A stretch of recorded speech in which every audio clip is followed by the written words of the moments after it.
നമസ്കാരം. മുഖ്യമന്ത്രിയുടെ നെഞ്ചത്ത് നോക്കി കുറിക്ക് കൊള്ളും വിധം സംസാരിക്കാം എന്നായിരുന്നു PC ചാക്കോയുടെ വെല്ലുവിളി. അതുകൊണ്ട് ചാക്കോ രക്ഷപ്പെട്ടു എന്ന് വേണം കരുതാൻ. എങ്ങാനും മുഖത്ത് നോക്കി കുറിക്ക് കൊള്ളും വിധം സംസാരിക്കാം എന്നായിരുന്നേൽ പൊതുജനം മറ്റു പലതിനും സാക്ഷിയാകേണ്ടി വന്നേനെ. നമുക്കൊക്കെ അറിയാവുന്നതാണ്, മുഖ്യമന്ത്രി പിണറായി വിജയന് തന്നെ നേരെ നോക്കി ആരെങ്കിലും ഉള്ളത് പറഞ്ഞാൽ അവന്റെ കാര്യം ഏതവസ്ഥയിലും എത്തുമെന്ന്. ആ നേതാവിന് മുന്നിലേക്കാണ് തിരുവനന്തപുരം ജില്ലാ കമ്മിറ്റി യോഗത്തിൽ PC ചാക്കോ സംസാരിക്കുന്ന ശബ്ദരേഖ എത്തിയത്. അത് കേട്ട് മുഖ്യമന്ത്രി ഞെട്ടിയെന്നത് വാസ്തവം തന്നെയാണ്. അങ്ങനെ കേട്ടപ്പോഴേ മുഖ്യൻ വിചാരിച്ചു കാണണം PC ചാക്കോയെ അങ്ങ് ചെത്തിക്കളയണം എന്നുള്ളത്. അതിനൊക്കെയുള്ള ഒറ്റമൂലി പിണറായി വിജയന്റെ കയ്യിലുണ്ട്. അത് മനസ്സിലാക്കാതെ പോയതാണ് സത്യത്തിൽ PC ചാക്കോയ്ക്ക് പറ്റിയ അമളി. NCPയുടെ മന്ത്രിമാറ്റത്തിന് തയ്യാറാകാതിരുന്ന മുഖ്യമന്ത്രിയുടെ നെഞ്ചത്ത് നോക്കി കുറിക്ക് കൊള്ളും വിധം സംസാരിക്കാൻ അറിയാമെന്നായിരുന്നു PC ചാക്കോ ആ യോഗത്തിൽ ആവേശത്തോടു കൂടി പറഞ്ഞു വെച്ചത്. മുഖ്യമന്ത്രിയെ കണ്ട് സംസാരിച്ചപ്പോൾ ഇപ്പോൾ ഒരു ചേഞ്ച് വേണോ എന്നാണ് ചോദിച്ചതെന്ന് ശബ്ദരേഖയിൽ PC ചാക്കോ പറയുന്നു. നിങ്ങൾ അതിൽ നിർബന്ധം പിടിക്കരുതെന്നാണ് മുഖ്യമന്ത്രി പറഞ്ഞത്. ശരത് പവാറിന്റെ നേതൃത്വത്തിലെടുത്ത തീരുമാനമാണെന്ന് താൻ മറുപടിയും നൽകി. പാർട്ടിയുടെ തീരുമാനമാണെന്ന് കൂടി പറഞ്ഞു. അങ്ങത് നടപ്പിലാക്കണമെന്നും ആവശ്യപ്പെട്ടു. അതിനപ്പുറത്തോട്ട് ഒന്നും ഞാൻ പറഞ്ഞിട്ടില്ല. പലതും പറയാമായിരുന്നുവെന്നും ഇടതുപക്ഷ മുന്നണിയിൽ ഇക്കാര്യം ഉന്നയിക്കാമായിരുന്നുവെന്നും PC ചാക്കോ പറയുന്നുണ്ട്. അങ്ങനെ ചെയ്താൽ നല്ല പബ്ലിസിറ്റി കിട്ടും. തനിക്ക് നല്ല കുറിക്ക് കൊള്ളുന്നത് പോലെ മുഖ്യമന്ത്രിയുടെ നെഞ്ചത്ത് നോക്കി സംസാരിക്കാമെന്നും അല്ലെങ്കിൽ കൊള്ളുന്ന പോലെ ചെയ്യാമെന്നും ശബ്ദരേഖയിൽ PC ചാക്കോ വ്യക്തമായി പറയുന്നുണ്ടായിരുന്നു. ഇത് പുറത്തുവിട്ടത് NCPയിലെ ചാക്കോ വിരുദ്ധരാണ്. ഈ ഓഡിയോയാണ് ചാക്കോയെ സംസ്ഥാന അധ്യക്ഷ സ്ഥാനത്ത് നിന്ന് പുറത്തേക്ക് പോകാൻ പ്രേരിപ്പിച്ചത്. അധ്യക്ഷ സ്ഥാനം രാജിവെച്ചതോടെ മുഖ്യമന്ത്രിയുമായുള്ള നേർക്കുനേർ വരാതിരിക്കുക എന്ന കരുതൽ ചാക്കോ എടുക്കുകയാണ് എന്നാണ് വിലയിരുത്തലുകൾ. ഈ മാസം 19-ന് ഇടതു മുന്നണി യോഗം ചേരുകയാണ്. പതിവ് വിട്ട് AKG സെന്ററിന് പുറത്ത് CPI ആസ്ഥാനമായ MN സ്മാരകത്തിലാണ് യോഗം നടക്കുക. ഈ യോഗത്തിന് ചാക്കോ എത്തുമെന്ന് പിണറായി കരുതുകയും ചെയ്തു. അങ്ങനെയെങ്കിൽ നെഞ്ചത്ത് നോക്കി കുറിക്ക് കൊള്ളും വിധം എന്തെങ്കിലും പറയാനുണ്ടോ എന്ന് ചാക്കോയെ ട്രോളാനായിരുന്നു പദ്ധതി. അത് മനസ്സിലാക്കിയാണ് ബുദ്ധിപൂർവം ചാക്കോ രാജിവെച്ചത്. ഇതോടെ NCPയുടെ അധ്യക്ഷനായി പുതിയ ആളെത്തുകയാണ്. അടുത്ത യോഗത്തിൽ മന്ത്രി AK ശശീന്ദ്രനും ആ പ്രസിഡന്റും ഇടതുമുന്നണി യോഗത്തിനെത്തും. മുഖ്യമന്ത്രിയുടെ സാന്നിധ്യത്തിൽ എന്തെങ്കിലും പറയാൻ പോലും ശ്രമിക്കാതെ പിൻവാങ്ങുകയാണ് ചാക്കോ എന്നാണ് വിലയിരുത്തലുകൾ. ഇനിയും വേണമെന്നുണ്ടെങ്കിൽ ചാക്കോയ്ക്ക് ഇടതുയോഗത്തിൽ പങ്കെടുക്കാം. ദേശീയ വൈസ് പ്രസിഡന്റ് പദവി NCPയിൽ ഇപ്പോഴും ചാക്കോയ്ക്ക് ഉണ്ട് താനും. സംഘടനാ സംവിധാനത്തിൽ ശരത് പവാർ കഴിഞ്ഞാൽ 2ാം പദവിയിലാണ് ചാക്കോ. ഈ സ്ഥാനം ചാക്കോ രാജിവെച്ചിട്ടൊന്നുമില്ല. അടുത്ത യോഗത്തിന് ചാക്കോ എത്തുമോ എന്നാണ് ഇനി അറിയേണ്ടത്.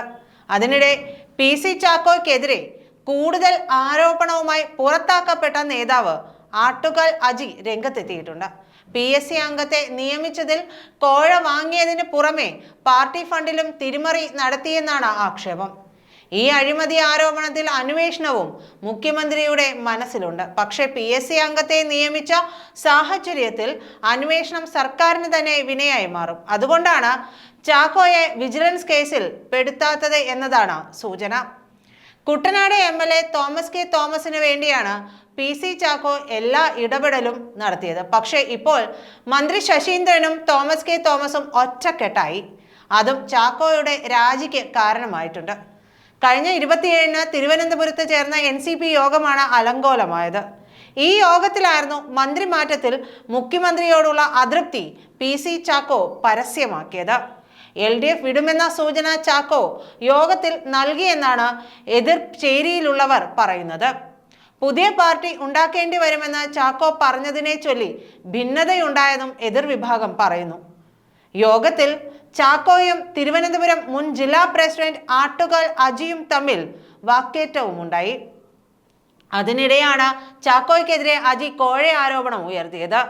പാർട്ടിക്ക് അനുവദിച്ച PSC അംഗത്തെ നിയമിക്കാൻ PC ചാക്കോ കോഴ വാങ്ങിയെന്നായിരുന്നു തിരുവനന്തപുരം ജില്ലാ പ്രസിഡന്റ് ആട്ടുകാൽ അജി ആരോപിച്ചത്. എന്നാൽ ചാക്കോ ഇത് നിഷേധിച്ചു. പിന്നീട് ചേരിതിരിഞ്ഞ വാക്കുതർക്കമുണ്ടായി. പിന്നാലെ അജിയെ ആദ്യം ജില്ലാ പ്രസിഡന്റ് സ്ഥാനത്ത് നിന്ന് തന്നെ പുറത്താക്കി. മാധ്യമങ്ങൾക്ക് മുൻപിലും കോഴ ആരോപണം ആവർത്തിച്ചതിനു പിന്നാലെ അജിയെ പാർട്ടിയിൽ നിന്നും പുറത്താക്കി. കോഴ ആരോപണം ചാക്കോ നിഷേധിച്ചിരുന്നു. അജിക്ക് പകരം ചാക്കോ നിയമിച്ച പുതിയ ജില്ലാ പ്രസിഡന്റ് അഡ്വക്കേറ്റ് സതീഷിന് ഇതുവരെ ജില്ലാ കമ്മിറ്റി ഓഫീസിൽ പോലും കയറാനായിട്ടില്ല. ഇതെല്ലാം മനസ്സിലാക്കി തന്റെ നിലനിൽപ്പ് NCPയിൽ അത്ര സുരക്ഷിതമല്ലെന്ന് ചാക്കോ തിരിച്ചറിയുന്നുണ്ട്. ഈ സാഹചര്യത്തിലാണ് രാജി എന്നതാണ് വ്യക്തം. ചൊവ്വാഴ്ച വൈകിട്ടോടെയാണ് ദേശീയ അധ്യക്ഷൻ ശരത് പവാറിന് ചാക്കോ രാജിക്കത്ത് കൈമാറിയതെന്നാണ് വിവരം.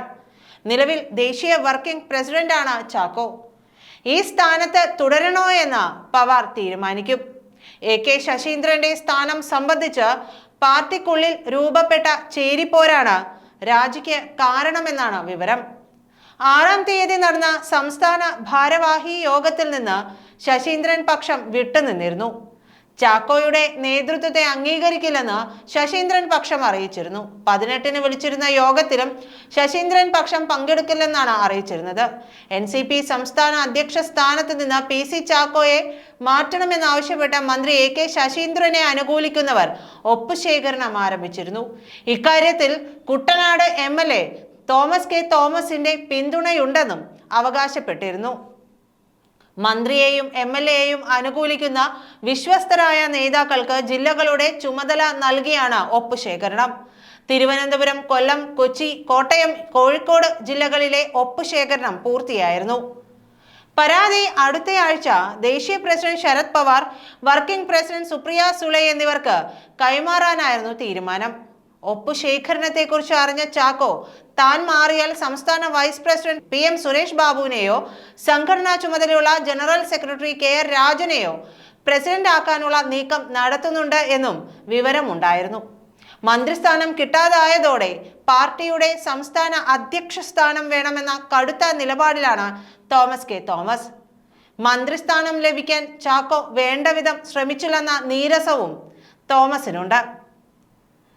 തന്നെ മന്ത്രിസ്ഥാനത്ത് നിന്ന് മാറ്റണമെന്ന നിലപാടെടുത്തതോടെയാണ് AK ശശീന്ദ്രൻ PC ചാക്കോയ്ക്കെതിരെ തിരിഞ്ഞതും. നന്ദി.